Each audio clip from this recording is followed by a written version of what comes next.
Friends, இன்றைக்கி நம்ம green கலரில் ஒரு மீன் வறுவல் செய்யலாமா? பாருங்கள் ஃப்ரெண்ட்ஸ், அதுக்கு தேவையான பொருள் பாருங்கள்.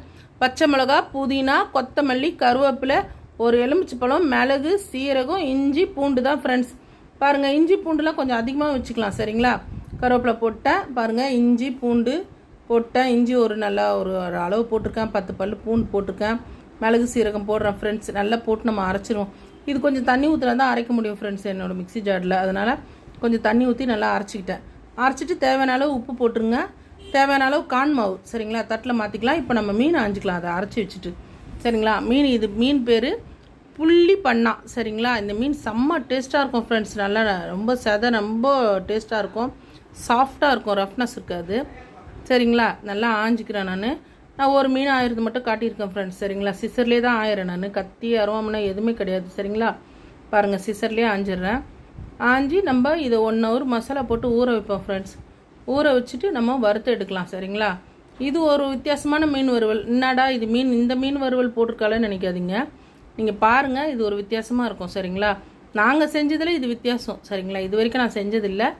இப்போ ஒரு வித்தியாசமாக செஞ்சுருக்கேன். அதனால தான் உங்ககிட்ட நான் காட்டுறேன் சரிங்களா. பாருங்கள், எல்லாத்தையும் ஆஞ்சி க்ளீன் பண்ணிடுறேன். க்ளீன் பண்ணிவிட்டு நம்ம அந்த மசாலாவில் நல்லா ஊற வைக்கலாம். கழுவி எடுத்துக்கலாம். மீனை கழுவி எடுத்துகிட்டு நம்ம மசாலாவில் போட்டு ஊற வச்சு நம்ம பொறுமையாக வறுத்து எடுப்போம். இது கொஞ்சம் லேட்டாக தான் ஆகும். ஆனால் ஒரு பெரிய ஹோட்டலில் சாப்பிட்ட டேஸ்ட்டு வருது சரிங்களா. ஃபுல்லாக வயிற்றுல இருக்குது. ஃபுல்லாக க்ளீன் பண்ணிவிடுங்க. பாருங்கள், எல்லாம் க்ளீன் ஆகிடுச்சு. நம்ம இப்போ எடுத்து கழுவிக்கலாம். கழுவிட்டு அந்த மசாலாவில் போட்டு நம்ம பாருங்கள், லெமன் புளிஞ்சு ஊற்றுறேன். அந்த அரைச்ச விழுதில் கான் மாவு போட்டிருக்கேன். அந்த லெமனில் இருக்க கொட்டையை எடுத்துருவோம் சரிங்களா. கொட்டையை கசக்கும், அந்த கொட்டையை எடுத்துடலாம். பாருங்கள், நான் கொட்டை கொஞ்சம் கையில் எடுத்துகிட்டு தான் போட்டேன். அது உள்ளே இருந்து சின்ன சின்ன கொட்டைங்க இருக்குது, அதையும் எடுத்துடலாம் சரிங்களா. எடுத்துகிட்டு நல்லா கலக்கிக்குவோம் ஃப்ரெண்ட்ஸ். இன்னும் கொஞ்சம் கான் மாவு கூட போட்டுக்கலாம் சரிங்களா. 10வது கான் மாவு இன்னும் கொஞ்சம் போட்டு நல்லா கலக்கிக்குவோம். கலக்கிட்டு அதுக்கப்புறமா நம்ம மீனை போட்டு மசாலாவை போட்டு நல்லா ஊற வைப்போம். கான் மாவு இன்னும் கொஞ்சம் கொட்டிக்கிறேன். அவ்வளோதான் ஃப்ரெண்ட்ஸ். வேறு இது எதுவுமே கிடையாது. எல்லாமே க்ரீன் கலர் தான் சரிங்களா. வேறு எதுவுமே கிடையாது. இது தான் மசாலா. இது செஞ்சு பாருங்கள். நம்ம சாதாரணமாக மிளகாத்தூள், மஞ்சத்தூள் போட்டு மீன் வறுக்கிறது இது ஒரு வித்தியாசமாக இருக்குது. அந்த பச்சை மிளகா காரம், இஞ்சி பூண்டு நல்லா டேஸ்ட்டாக இருக்குது ஃப்ரெண்ட்ஸ். செஞ்சு பாருங்கள், எப்படி இருக்குன்னு எங்களுக்கு கமெண்ட் பண்ணுங்கள் தயவு செஞ்சு. அப்போ தான் எங்களுக்கு தெரியும் சரிங்களா. அதை விட்டு நீங்கள் கமெண்ட் பண்ண மாட்டேங்கிறீங்க. பாருங்கள் ஃப்ரெண்ட்ஸ், நல்லா மசாலா போட்டு நல்லா ஊற வைக்கிறேன். கத்தியில் மீனில் கோடு போட்டுக்குங்க. அந்த கேப்பில் தான் மசாலா ஊறும் சரிங்களா.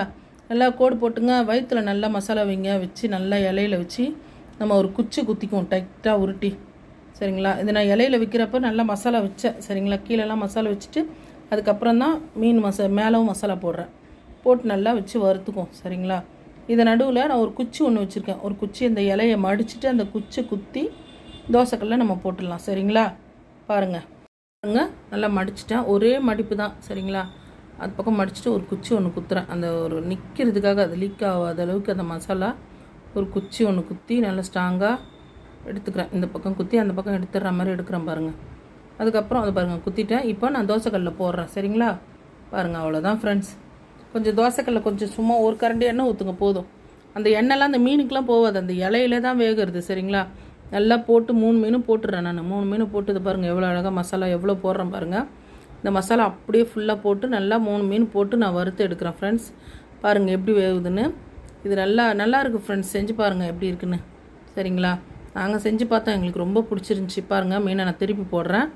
திருப்பி போட்டு இது மாதிரியே நல்லா செவக்கு வச்சு எடுங்க. ரொம்ப ஸ்பீடும் வேணாம், ஸ்டவ் ரொம்ப ஸ்லோவும் வேணாம். நார்மலாக வைங்க. வச்சு நல்லா இந்த மாதிரி போட்டு திருப்பி எடுங்க.